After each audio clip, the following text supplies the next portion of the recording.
30টা বছর প্রবাসের মাটিতে কষ্ট করেছেন জামাল। রোদে পুড়েছেন, ঘাম ঝরিয়েছেন শুধু পরিবারের মুখে হাসি ফোটানোর জন্য। নিজের সুখ শান্তির কথা না ভেবে বছরের পর বছর পরিবারকে টাকা পাঠিয়েছেন। ভেবেছিলেন একদিন দেশে ফিরে আপনজনদের কাছে শান্তিতে জীবন কাটাবেন, কিন্তু ভাগ্যের কি নির্মম পরিহাস! যে পরিবারের জন্য জীবনের এতগুলা বছর ত্যাগ করলেন, সেই পরিবারই নাকি শেষ পর্যন্ত তাকে রাস্তায় ফেলে দিল।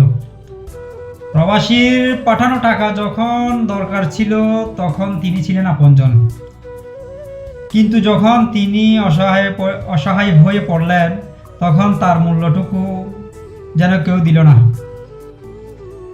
একজন প্রবাসী শুধু টাকা পাঠায় না, সে তার যৌবন, সময়, ঘাম আর জীবনের সোনালী বছরগুলো পরিবারের জন্য দিয়ে দেয়।